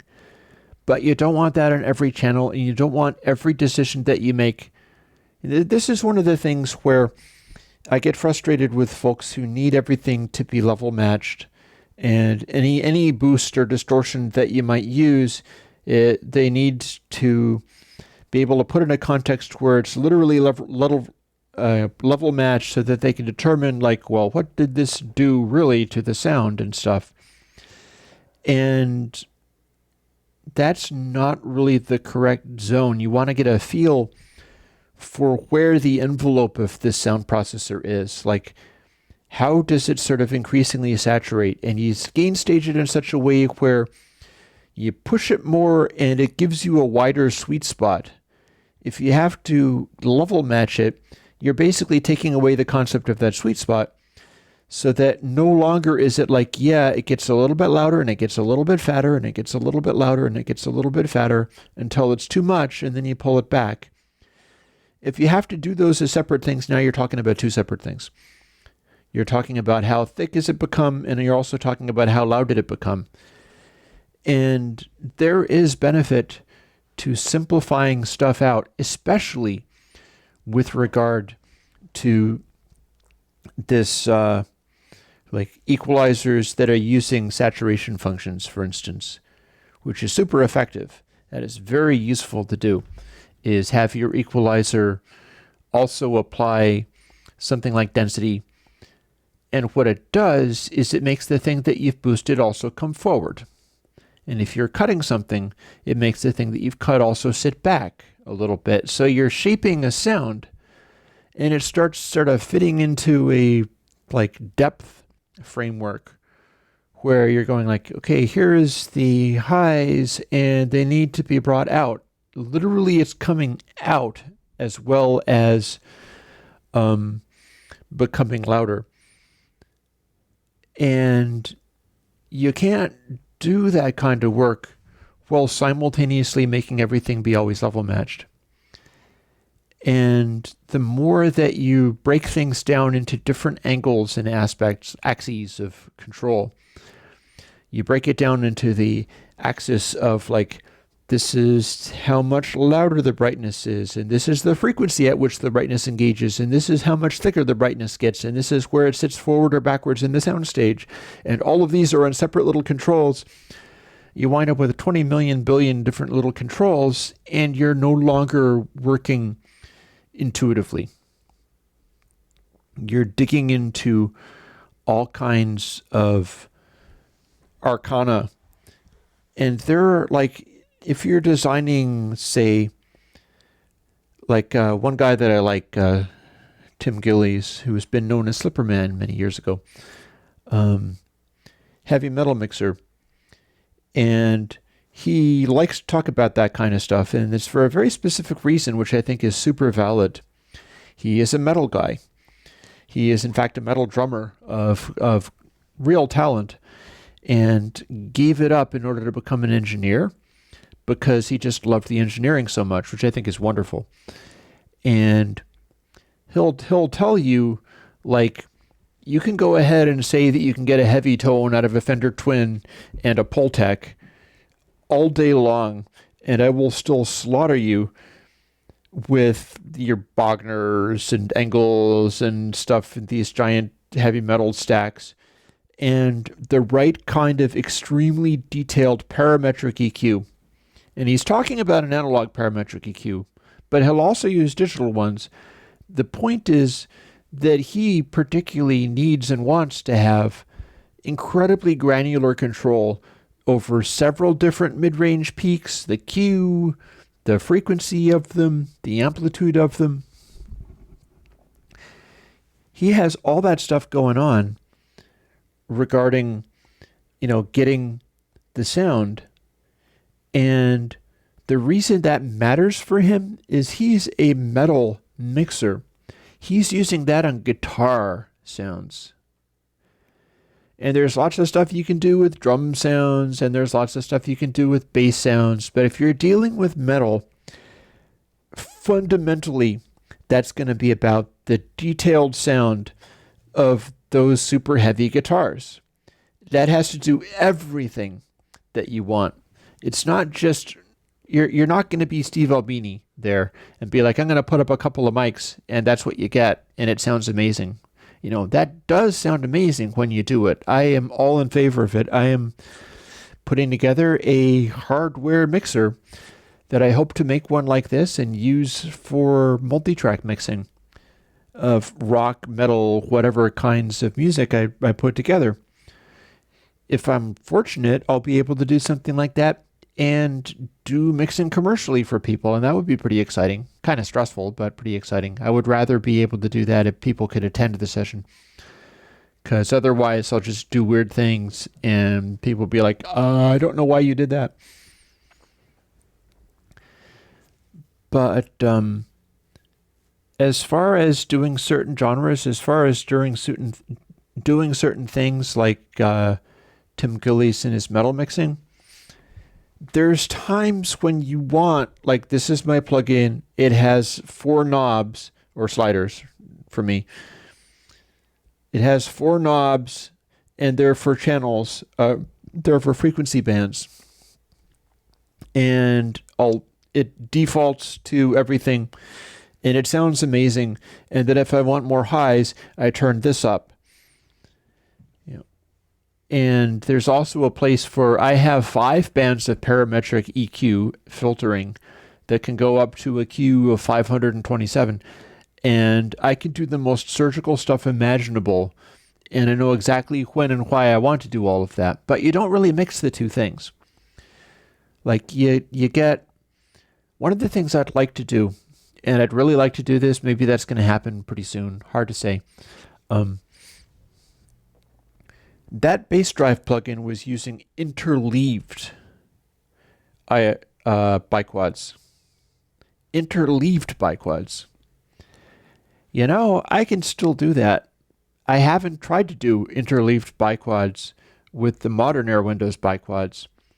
And there's a kind of filtering that I was being told about. I believe they were talking that it was Baxandall filters, which is a sort of hi-fi stereo thing, although I think it might have some things in common with the amplifier tone stack, where you've got like your bass, middle, and treble, and the slopes are not very steep.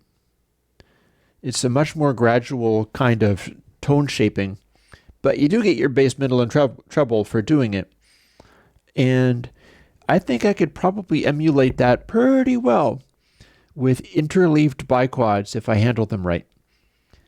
And that would kind of require, because the thing about interleaving is that's going to cut down my highest frequency settable on the treble filter from 22K or thereabouts to 11K or thereabouts. So I have to start even lower than that, which is doable. I can do that. I think it's very likely that it would actually sound amazing. But it is a limiting factor. And that is why I would want to have the Baxandall Airwindows plugin, the interleaved biquads thing, to be fixed frequency. That's one where I wouldn't want to be sweeping it around, because people would want to, like, why can't I sweep it to 15K? It's because it only goes up to 11.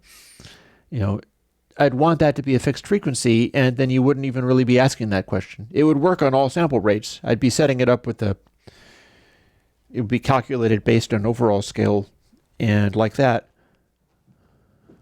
But sometimes things don't want the extra controls. Sometimes they do. I'm doing my best to work out which and when.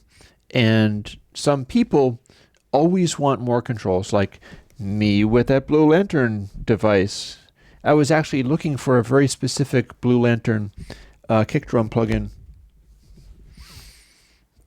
which I did not find yet, but if I find another one, I'll get it. And then I ended up with that and found myself happy as a clam with it because it has all these crazy things in there.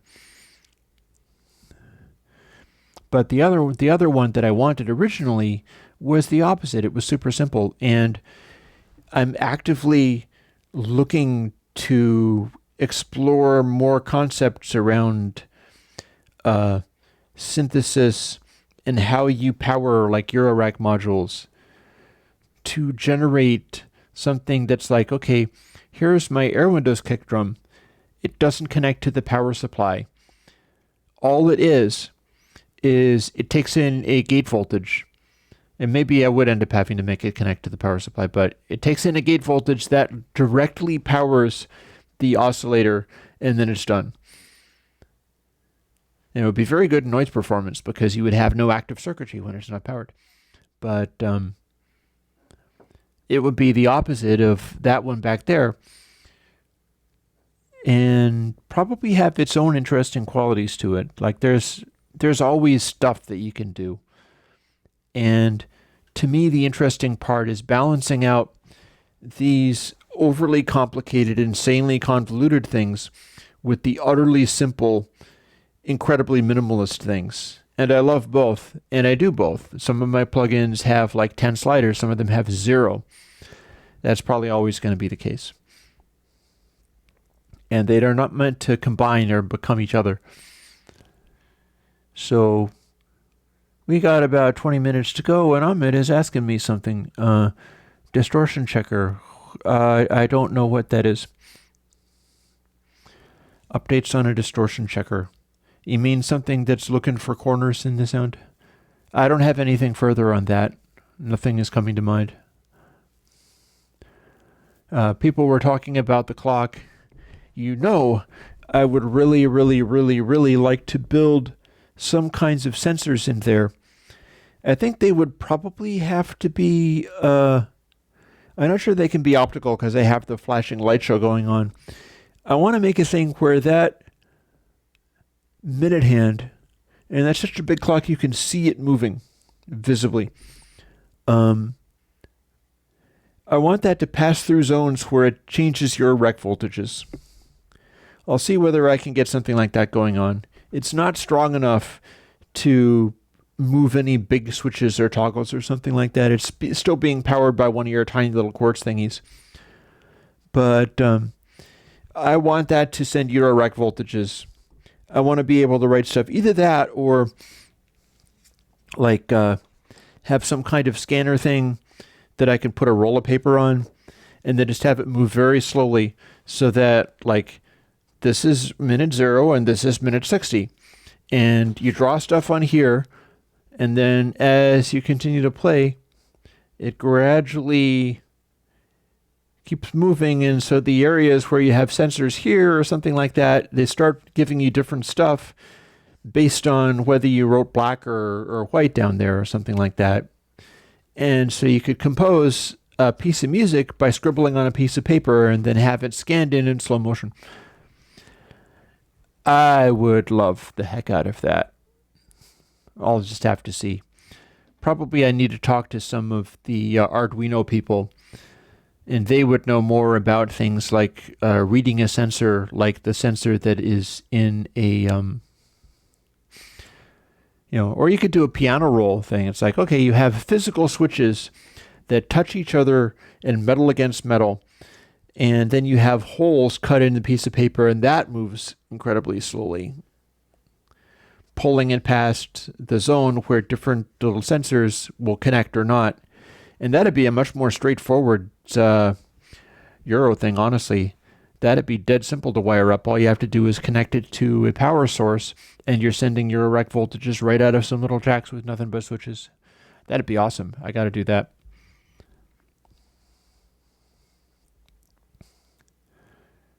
So beyond, I got another batch of questions now that I've talked about the clock.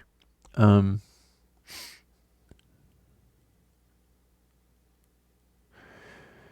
thing, a distortion checker that I haven't got at the moment, but would probably be worthwhile. People keep asking about wanting like visual monitoring on things like compressors. And something I haven't done yet, but which would work pretty well, is the same thing that is present in a de-esser that I'm working on, where I've finally got that de-esser working, where you can use large numbers of comparison points. I've got that working. I've been testing it out on sort of overall music, and I haven't released it because I'm not happy enough with it, but I think it might be in the zone where if you're using vocals, it can completely isolate S's from vocals, like completely, utterly and totally. My trouble is that I use it on I include it on music, and I can't isolate the music out of it. And not only that, I'm also getting thumps and things coming in through the isolation channel. Because one of the things that I'm doing with the de-esser is literally giving you the delta as a option. One of the monitoring options is the subtract mode, where you're hearing only the S that's being removed. And that proved super useful, and that would also work in compressors, and that would also work in limiters. So, there's that. That can come forwards. Maybe I'll be wanting to come up with analysis of different kinds of compression. But it turns out that for things that have a option for things, one useful aspect of that is to offer the removed version where you're only hearing the thing.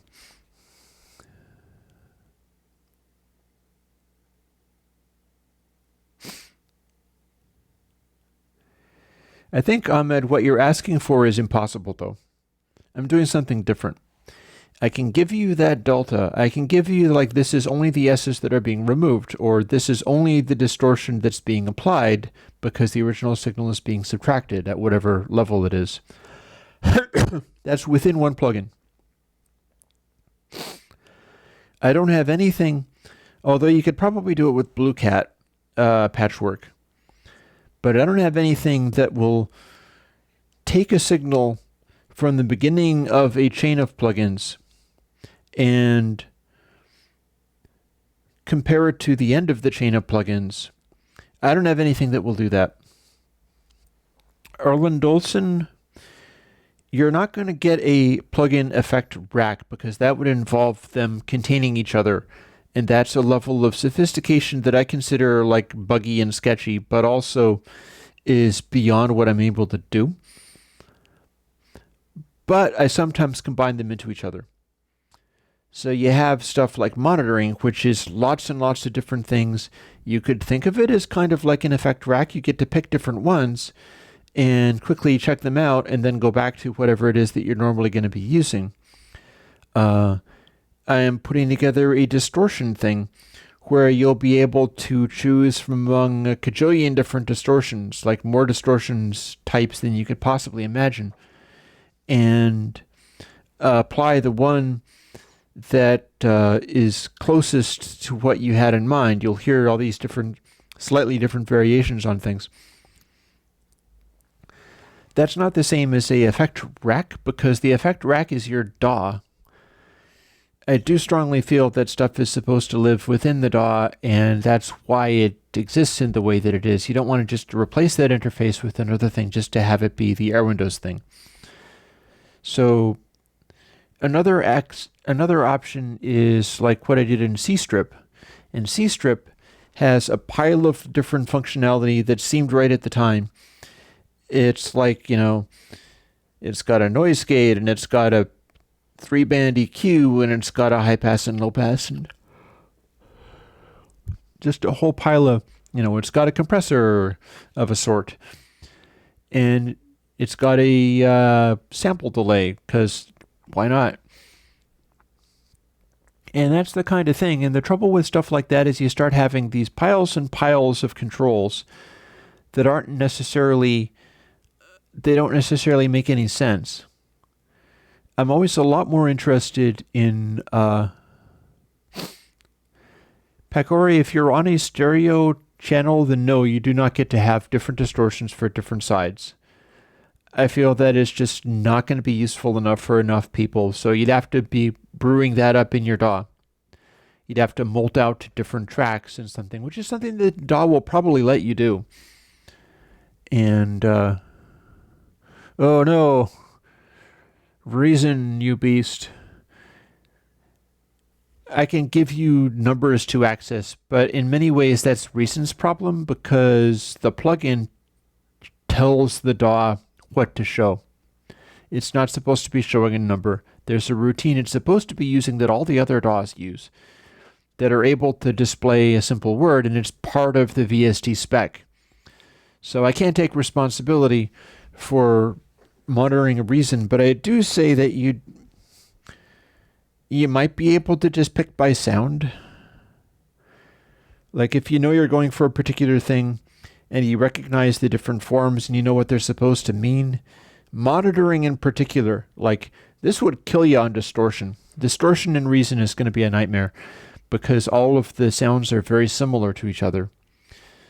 But with monitoring, all the sounds are wildly, wildly different from each other, and so striking and different that I don't think it would become confusing. So there you go. I think that it's still going to tend to be usable.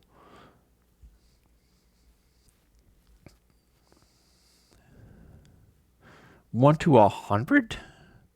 It's functioning on a 0 to 1 number is what it is under the hood. And monitoring shows the different words to the side because you can code it to do that. Wow, if Reason only shows a number from 0 to 100, that's completely bonkers. That's not even what VST uses. They're converting it to a different thing just to convert it to a different thing, even though it's the wrong thing. Wow, that blows my mind. Well, Reason, fix your DAW. And hopefully they will get around to doing that at some point, because they really should. That seems unusually bonkers to do. I could see putting out the 0 to 1 because that's what lives inside the VST. Like that's literally how the value is being stored, regardless of how you are meant to show it. But 0 to 100, I wonder if it's integer or floating point. Is it discrete numbers? Or is it a floating point number between 0 to 100? Because this could be getting funnier and funnier.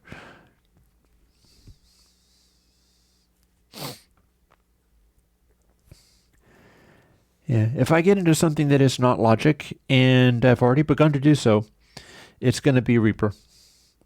I'm going to become a Reaper guy, and I'll be showing people templates and things and how to do that. Because honestly, that has gained more of my respect than any other DAW. And I see no reason not to run with that. And I am using Reaper already. I'm using it for the Evergreens podcast. That stuff is being recorded in to a composite. Or does it have a point and other letter numbers after the 0 to 100? Or is it just that number?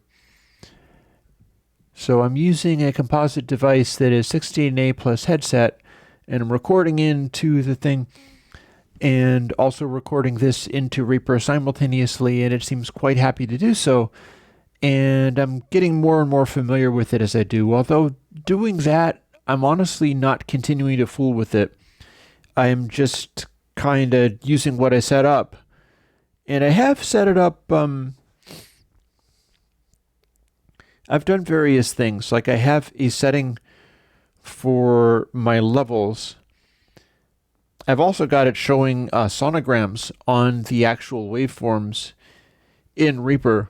I almost feel like, I've still not been putting up those pictures, and I have promised them. But I'm like, just use Reaper. Then you can see the pictures just automatically.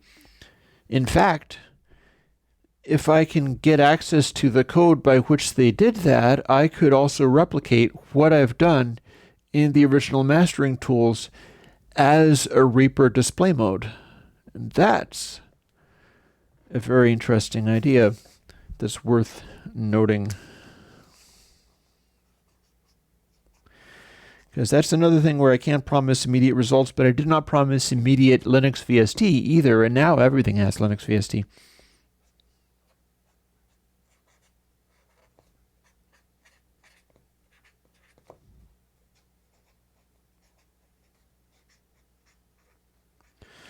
One thing you would want is to be able to stretch them out vertically so that they took up more space.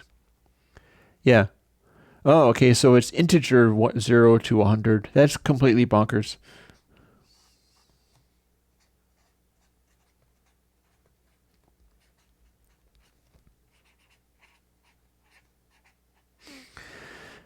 Yeah, if I can get the code for the sonogram display that they've got, I'd be able to do the other thing. I feel pretty confident that being given a working demonstration, I think that would be doable. So that's worth looking into. We'll see. Getting various different stuff going on. But I have custom displays in that... and I don't remember exactly what they are, although I could look them up. I could probably look them up on stream if you'd really be excited about it. I got about 5 minutes or so. Want to be told the Reaper display settings that I'm using for the Evergreens? Because what I'm doing is setting it up so that the RMS loudness is this like yellow bar meter that shows. It updates real fast. It updates like 30 times a second or 60. I forget exactly which. And it goes up to the top to the point of where you're about to clip. And then down to the bottom of the displayed area is about as quiet as you'd want things to be. And then all the quieter levels are just below that. But if you're like playing stuff back, you want to have stuff moving within that range, and it gives you a pretty good sense of just how loud to sort of DJ stuff so that it's going to work out, because I'm writing an analog gain control in order to do it. Let me see whether everything blows up and dies by launching Reaper and looking that stuff up.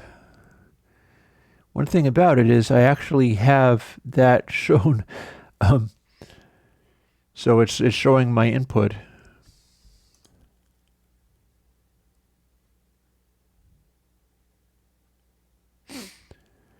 And I'll look in the Reaper preferences, which are there.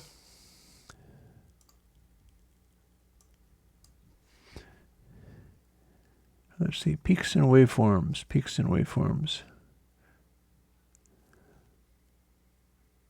Audio devices. See, there's always a lot here. There's a lot going on. Envelope display, that might be it, or maybe not. Editing behavior. That's one of the things that you wind up getting, is that there's so much going on that it's daunting. This is one of the reasons why I wasn't getting into Reaper at first, was there was so much going on. So I'm basically going to see if I can't find... Oh, I think I found it. Oh yeah, I found it. VU meters. So here's the magic section for how I've got it set up. So VU meters in Reaper, it's under track control panels on appearance. And I've got meter update frequency of 60 Hertz, which is kind of fast, but I just decided I liked it that way. I've got it at the monitor refresh rate. My meter decay is 20 dB per second, which is associated with the VU meters, if I'm not mistaken. And my minimum value is minus 30 dB. My maximum value is minus 4 dB. And if I've got it set up like that, then I can mix a vinyl record and ride the gain on it. And if it's covering that range and filling stuff up in a reasonable way, peaking out at close to the top without actually going beyond it, I won't be getting a lot of clips. And that's my settings. That's my Reaper settings. So, and the neat thing about it is that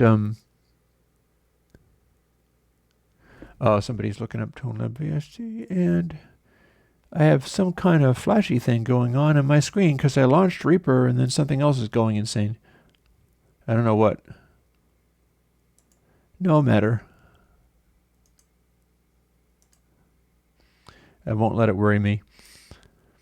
I knew I was possibly running into trouble by launching Reaper while running, Firefox and an application that is doing audio. I'm assuming that it didn't kill my audio. And in fact, if I launch that, my calc still seems to be showing something, so I think I'm safe. But as a sort of final question, Ahmed, pointers and signal to noise ratio, eh? What do you have in mind?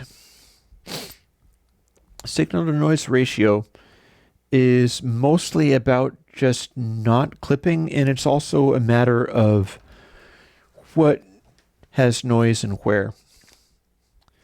Like, say, this is silence, and you've got a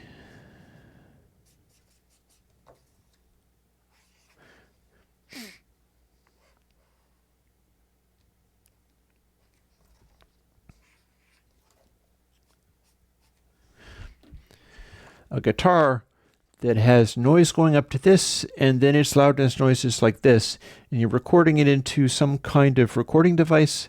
The device also has noise, and its noise is quieter. It's like this, and then you clip that one by having it be up like this. So if you came in and just recorded this directly into here, you'd be peaking here, you wouldn't be clipping, and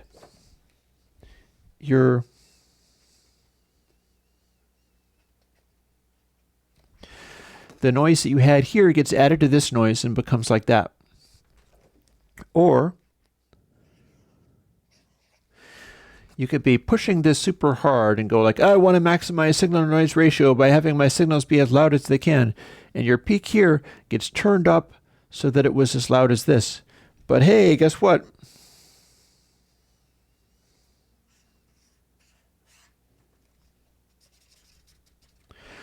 The noise that was from your original sound is now louder too.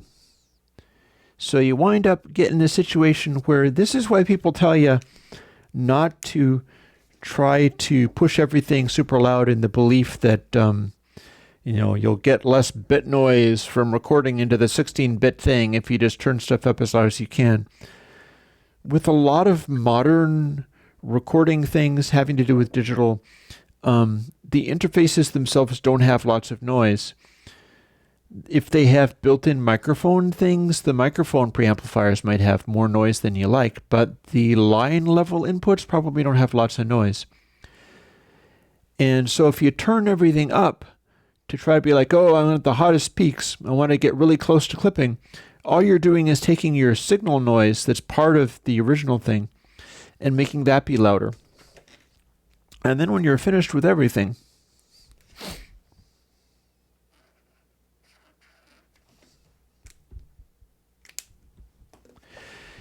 you're putting it to a CD, and the CD's quantization and or dither noise is down like here. And one of the things that does is it means that it's capable of taking this original noise that was part of your signal, and say you turned it up here or you left it down here, and this noise here means that this gets treated as the signal now. The noise that's part of the sound gets honored as part of the sound. That is now signal as far as you're concerned. Everything beyond this very bottom stage is just what you're reproducing. So in a sense, noise turns into signal once you've recorded it. And then you're just sort of handling it. You're dealing with it in various ways. Like some things like tape echo devices, in which you're doing stuff with that, they'll have a characteristic noise themselves, and you're recording them, and they're not going to be anywhere near as quiet as your dither noise or whatever.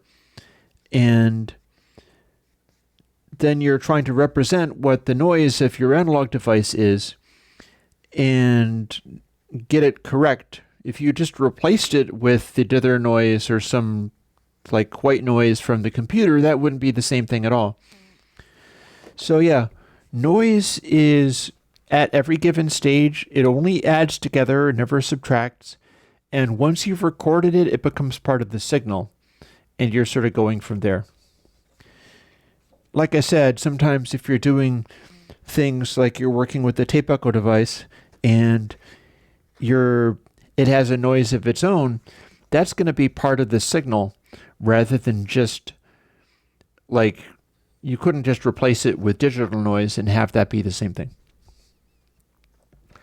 On that note, I think it's probably time for me to head out. I've got other things to do this afternoon, and it'll be very exciting. I've got the distortion thing to work on, other more private projects, as many of which I will bring out as I can. And I have told you what my Reaper display mode is. I really like it. And I will talk to you later. Bye-bye.